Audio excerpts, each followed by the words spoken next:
Magandang umaga. Ayan. So, for today's video, ayan mga ka-stroke. Magdadrive na naman ang inyong ka-stroke. Simula rito sa Cavite hanggang Batangas. So, samahan nyo kami ha. At syempre, ayan. Kung bago ka pala po sa aking channel, please subscribe. At huwag nyo kalimutan pindutin ang notification bell para lagi kayong updated sa aming mga video. Yan. At especially sa mga lumalaban sa stroke. Alright.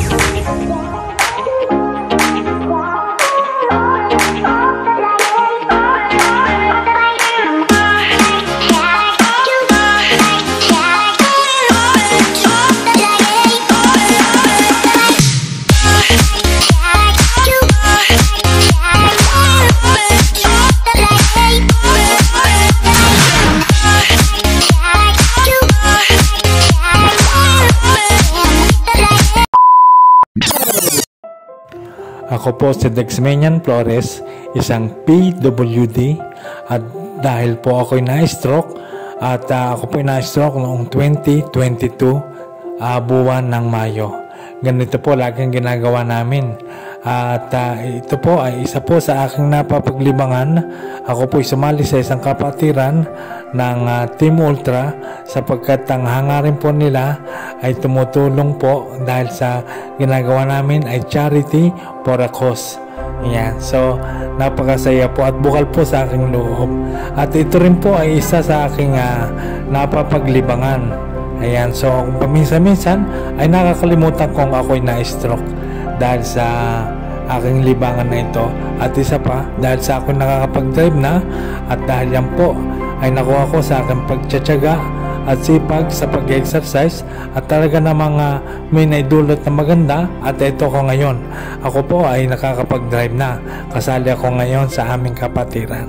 At isa pa nagpapasaya sa akin ay ang aking asawa na lagi kong kasama kahit saan man ako magpunta at sinusuportahan niya ako sa mga gawaing ito. Alam niyo po, hindi hadlang sa akin ang pagiging PWD sapagkat ako po ay masaya sa ginagawang ito at ako po nalilibang din at nakakalimutan ko nga na ako'y na-stroke. Ayan. Marami pong dahilan para maging malungkot at sumuko ka. Pero meron din po tayong dahilan na magpapasaya sa atin. At yun po ang isang napakagandang dahilan para magpatuloy ka. Ayan. Kaya kailangan po natin mga kagaya natin mga na-stroke na meron po tayong napapaglibangan na magpapasaya sa iyo na makakalimutan mo na ikaw ay stroke, na doon umiikot din ang iyong mundo, na hindi laging nasa bahay ka nagmumukmok. Maganda rin yung may napapaglibangan ka kagaya nitong aking napapaglibangan sa pamamagitan nga ng aking tiyaga at sipag sa pag-exercise ay ako nakapag-drive. So kami po ay nakakapaghatid ng tulong sa iba't ibang lugar. Napakaganda po ng aming ginagawa. Hindi ka lamang po nakakatulong, nakakapamasyal ka pa sa iba't ibang lugar. So at saka marami kang nagiging panibagong kaibigan. Kaya napakaganda. Marami kang nakikita magandang tanawin. Maraming magagandang lugar na papasyalan mo. Kaya naman hindi nakakainip, di ba? Kailangan meron ka, ganun ka rin kapatid, mga ka-stroke. Kailangan ganun din kayo. Kailangan meron din kayong napapaglibangan. At talaga ngayon ay isang napakalaking bagay para tayo ay lumakas. Kaya nga kahit gaano kahirap, laban lang ng laban. Kasi yun din ang isang technique ang kung paano ka makikihalo sa community, kung paano ka makikihalubilo sa kanila. Kaya kailangan magsipag ka para lumakas ka at gumaling. At yun lang talaga ang isa pang magpapalakas sa iyo, yung ikaw ay meron ka mapapaglibangan. Hindi yun lagi ka lamang nasa loob ng bahay, iniisip mo nangyari sa iyo dahil naman ka nga ng trabaho. ayun naman na pwede mong kalimutan mo muna pansamantala. At yan naman, meron darating din ang para sa atin, darating din ang para sa iyo na magkakaroon ka ng mapapagkakitaan. Huwag kang malulungkot kung nawalan ka. Ganyan din ako mga ka-stroke nung una. Iniisip ko na halos nawala na ang lahat sa akin. Parang ako isang malaking bagay ang nawala talaga.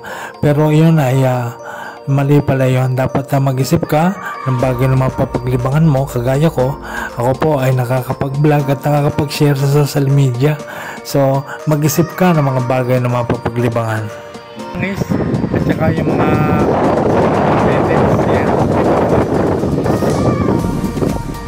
alam mo po kung anong lugar yun? Yung po ay Baguio.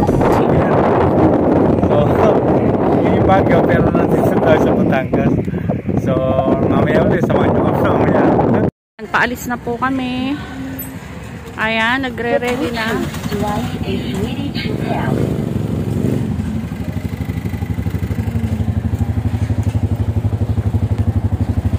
Nagre-ready na at pauwi na uli.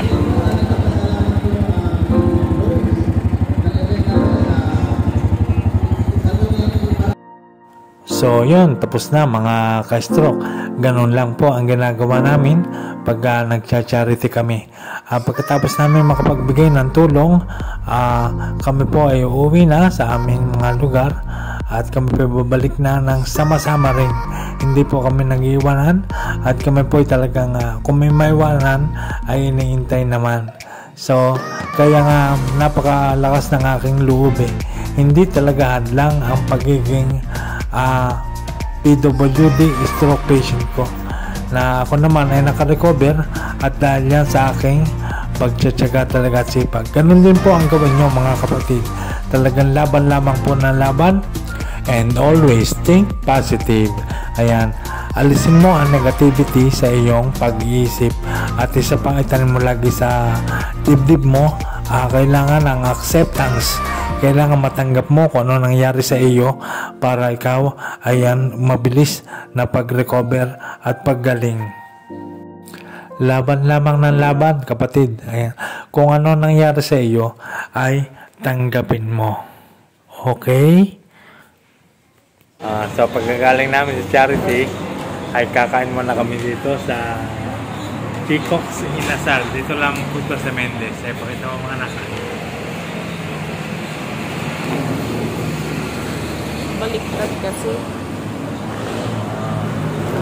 Alright. So mamaya ulit.